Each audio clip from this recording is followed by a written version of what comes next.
Welcome, True Believer readers, to Let's Read Peter Parker, the Spectacular Spider-Man, a division of Let's Read Spider-Man, a proud member of the PPtSSM podcast network. If you like this podcast, you may also enjoy a podcast about making money. That's always a good thing, James B. Let's hear about it. Each week, our host teaches listeners about stealing goods and reselling them for a lower amount quickly, as well as the riskier, more lucrative business of actually being a fence and how to build that business within a legitimate business as a front. Join Eddie Hasbatcher with his new podcast called Building a Fence, Tuesday nights at 11 p.m. on the PPtSSM podcast network. Oh, James B., you got a pun in on my thing I was confused about. I can't build a fence, but I'm starting a new podcast? I'm a little taken aback, James B. I was taken aback too to find out this is what you're doing, but you showed us last time that that's what you're into, and that's fine. But what I'm into is reporting on our first podcast, and that covers Spider-Man books. And the first book we're going to cover today is from May of 1985. Stanley presents Peter Parker, the Spectacular Spider-Man 90. Where, oh where has my Spider-Man gone? Written and penciled by Al Milgrom, finished by Jim Mooney. Sorry, James. I was just thinking about my fencing podcast still. All right. The Black Cat can't find her spider, and she is torn on whether to tell her spider that she has powers and how she got them. Yeah, she got them from the Kingpin. And her most difficult power for me as the reader is this bad luck power. I really enjoy the power. It's just hard to comprehend how they could give her this ability. Regardless, her issue is that she has to do what the Kingpin wants, except if it hurts Spider-Man. Well, while she ponders her situation, a group of thugs attack her only to have countless bad luck accidents occur to them. Black Cat's power forces a bullet to miss, activating a police alarm box. Felicia leaves a note for Peter in his apartment and then is defeated by a wily old nemesis.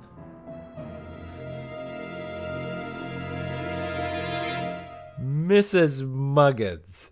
Well, I don't know if she's really defeated, but she steps out the front door and Mrs. Muggins is right there and she's like, "Wait, who are you?"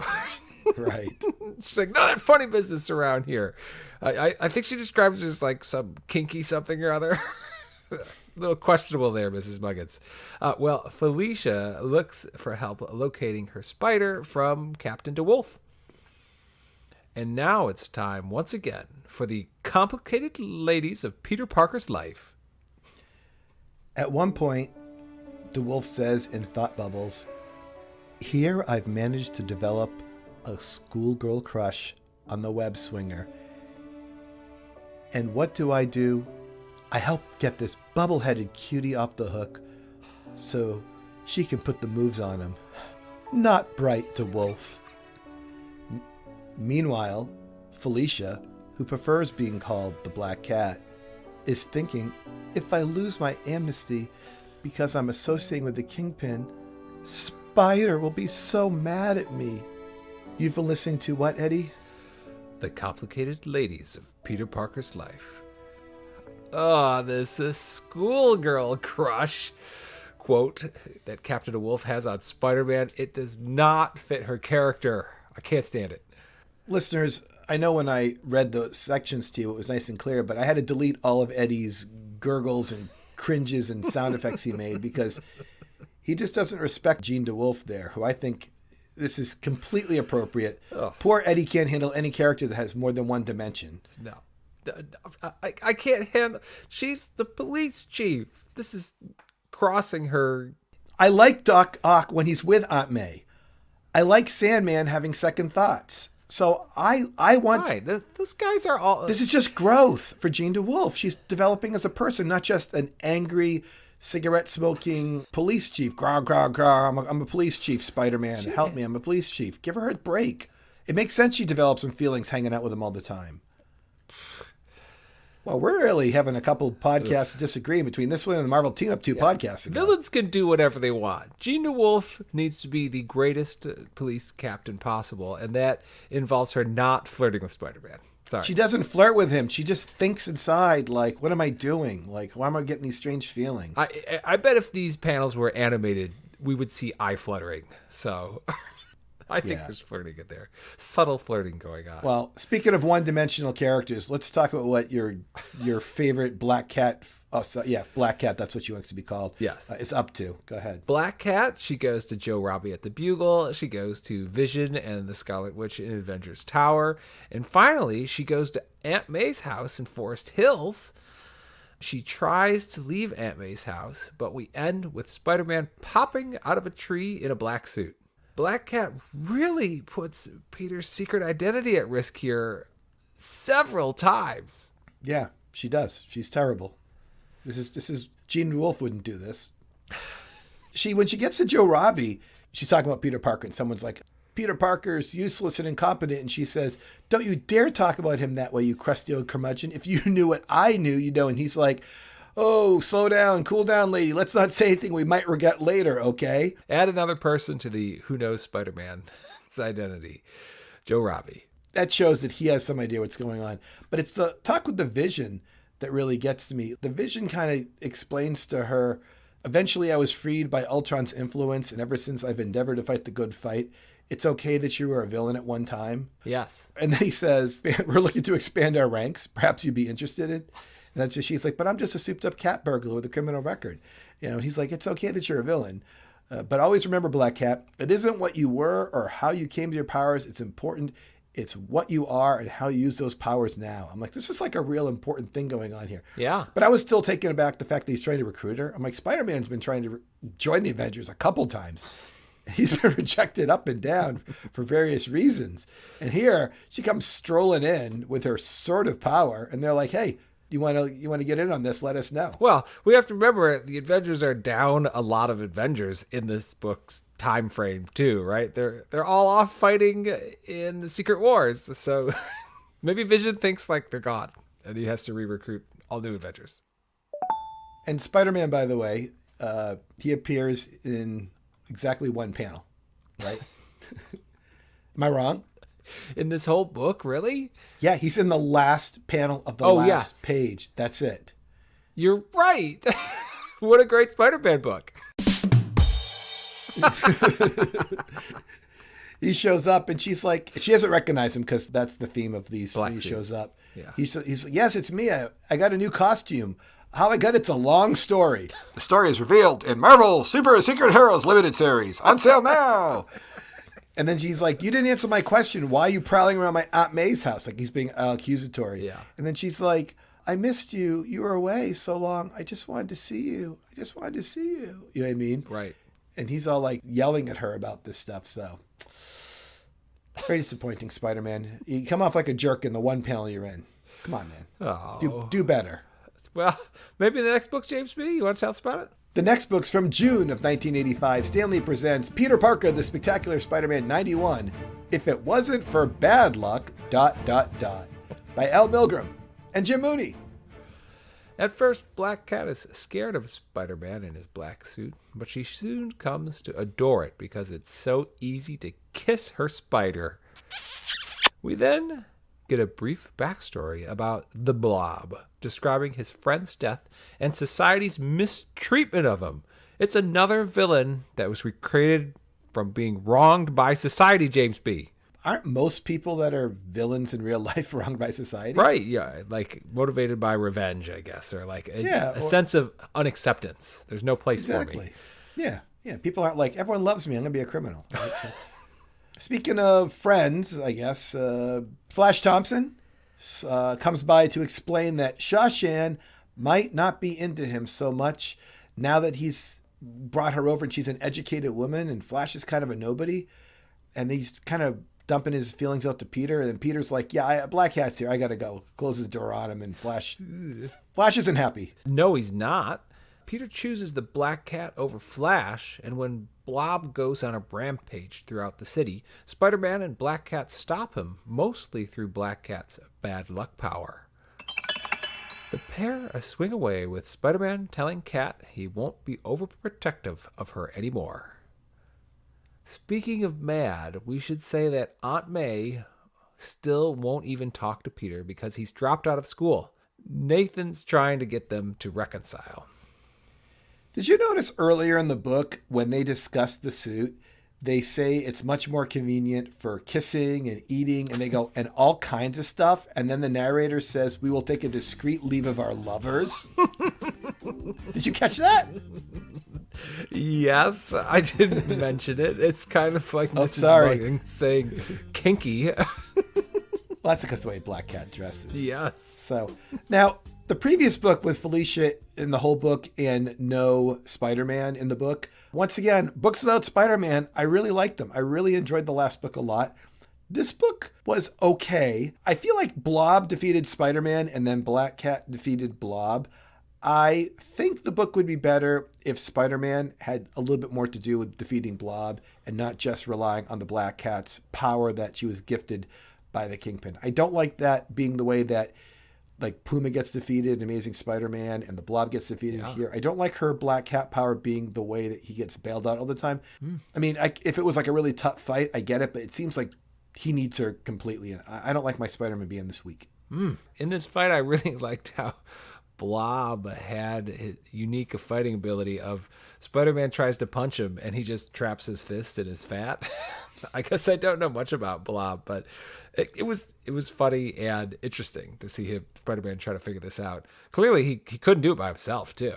You're absolutely right. Speaking of fat, I mean all muscle. From July of 1985, Peter Parker, The Spectacular Spider-Man, 92, and the answer is ... by Al Milgrom and Jim Mooney. The Kingpin is sanctioning a shadowy figure to attack Spider-Man. Spider-Man is smooching the Black Cat under a water tower. Spidey's really in love with Cat, and he's selling plenty of pictures to the Bugle. Everything is going great until the Answer attacks the couple. Despite Spidey and Cat's best attack maneuvers, the Answer always remains unharmed.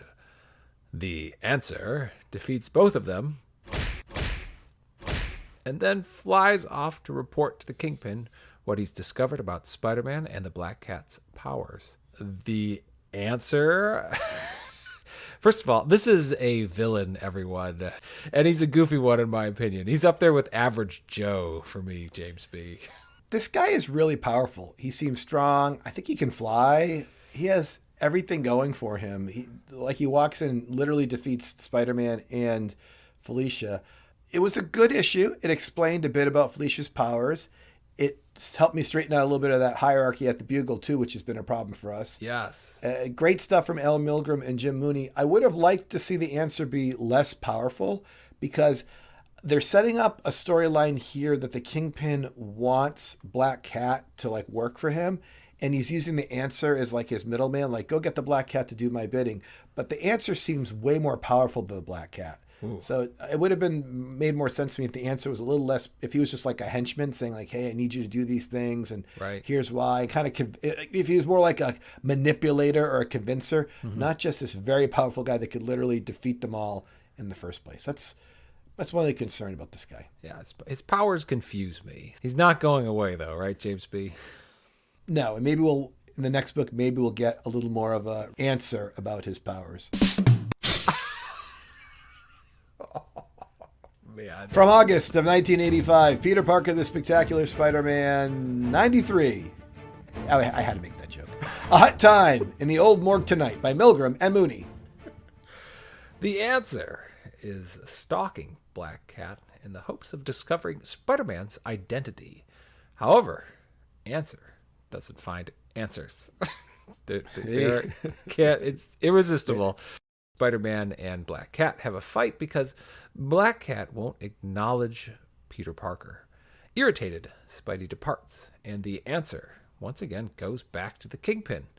The Kingpin needs the couple together, so Answer finds and forces Black Cat to enact a plan that will bring the couple back together while also distract the police from the Answer's broader mission from the Kingpin, which we'll find out here soon. While all the good guys are distracted, we end with the answer going into the morgue, taking a body, and delivering it back to the Kingpin's scientific labs. I assume the same ones Felicia got her powers in. Thematically, Peter Parker the Spectacular Spider-Man 93 has a lot to do with Spider-Man's identity. Felicia is in trouble for visiting all the places where Spider-Man's identity lives and works. Then Spider-Man almost says his identity, but she doesn't want to hear the words, and he's mad about that. Oh, and the answer is trying to find out Spider-Man's identity, and he almost does, but he doesn't. We were just talking about whether the Kingpin knows Spider-Man's Peter Parker, and we find out he doesn't, which is crazy. Yeah, maybe he'll find out in the next book, which is from September of 1985. Stan Lee presents Peter Parker the Spectacular Spider-Man 94. How you gonna keep him down at the morgue after they've seen New York City? What a title. By Al Milgrom and Jim Mooney. The body the Answers stole from the morgue last issue is being resurrected using the Kingpin's machines and scientists. The energy-filled mystery figure does come to life and is immediately collared with a control mechanism. Simultaneously, Dagger suddenly becomes weak while fighting, saying, "Some of my light was being pulled from me." Cloak finishes off the thugs they were fighting with darkness, and they both teleport away. Across town, Peter, Harry, and Liz meet over lunch to discuss Flash's discontent and odd early morning disappearances. When Shawshan remarks Flash is beat up when he returns, Peter Parker becomes flustered, as if this indicates something to him. Did you read into this somehow? Did I misread something here, James B? Yeah, like Fight Club? I don't know what's going on either. No, everyone's ignoring Shawshan, by the way.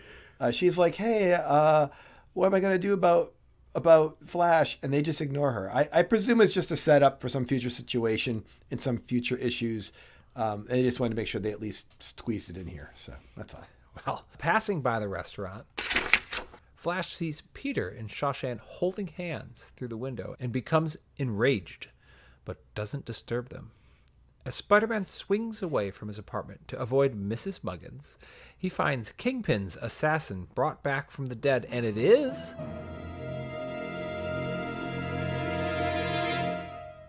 Silvermane, who is still mostly a robot, is the reincarnated man from earlier.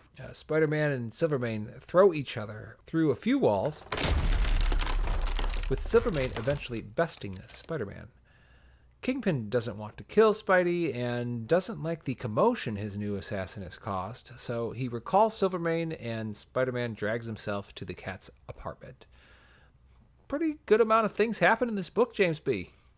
Yeah, thank you for the excellent summary. It's just another great story in Peter Parker, the Spectacular Spider-Man. Yeah. With the exception of maybe the very recent 257 we read, the B book here is just outclassing the Amazing Spider-Man book once again in the regular monthly issues. It's just a good book. Yeah, there's a lot going on in this book, and I'd like to go into a lot of details, but we still got to cover an annual, so let's squeeze that in real quick, and then we can go back and maybe touch base again, because we do have an annual, and it's from 1984. Stan Lee presents Peter Parker, the Spectacular Spider-Man Annual 4, Memory Lane, written by Bill Mantlo and Kerry Gammill, penciled by Sal Buscema, and inked by Carlos Garzon. Nathan Lubinsky calls Peter to tell him his aunt has been making strange late-night trips without explanation. At first, Peter thinks Nathan is jealous, while Nathan is actually worried she's going senile. But when he comes upon a mysterious letter in Aunt May's room signed by Johnny, he decides to track Aunt May as Spider-Man. Throughout the book, Aunt May walks around Coney Island in Brooklyn with visions from her young self hanging out with the dapper but flim-flamming man Johnny. In her visions, we see Uncle Ben expose Johnny as a criminal, while in reality, Aunt May meets Johnny, who's just been released from prison. Just as in the past, Aunt May rejects Johnny for his errant ways, but offers him help. Spider-Man and Nathan are relieved, and we end with the geriatric couple having a warm cup of tea. It's nice to get some background on Aunt May. I'm not sure if young me would be as excited to learn these things. Aunt May goes into an old building. Spider-Man fights a gang before Aunt May even knows she was in danger. I think the book would have benefited from more scenes like that. But if people disagree and they want to tell us that this book sounds interesting, which it's really not, just the way it is, how can people email us, Eddie? You can email us at letsreadspiderman@gmail.com or click the link in the podcast to join our Discord server. And I'm James B., joined by Eddie. And remember, listeners, that Let's Read Peter Parker, the Spectacular Spider-Man is a division of Let's Read Spider-Man, a proud member of the Patreon Podcast Network. If you enjoyed this podcast, you may also enjoy a podcast that answers questions you want to know. Listen to The Answer, hosted by The Answer. Tuesdays at 5 p.m. on the Patreon Podcast Network. Tuesdays at 5 p.m. Well, yeah, tune in, listeners, if you want to be annoyed by a know-it-all. Goodbye. Goodbye.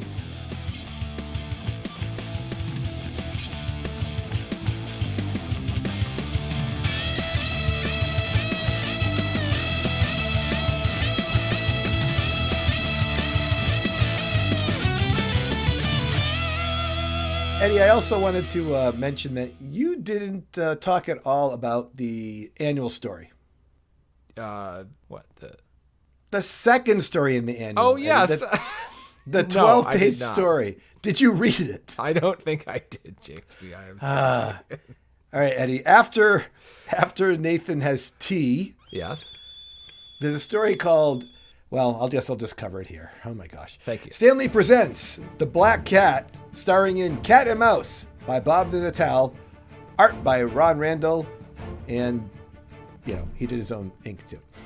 So, Eddie, in this story, the Black Cat is home and she gets this little, craft, like a gift from Spider-Man. It's like this little wine craft. Oh, yeah. She's very... Oh, wait, I did read this. Oh, okay.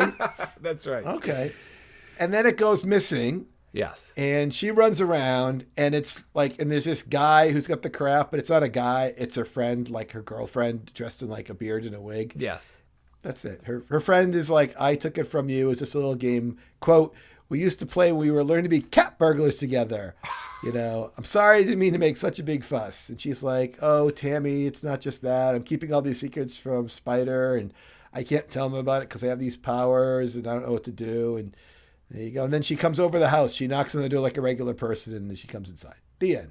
There you go. Yes, I did completely ignore that story. Thank you, James B.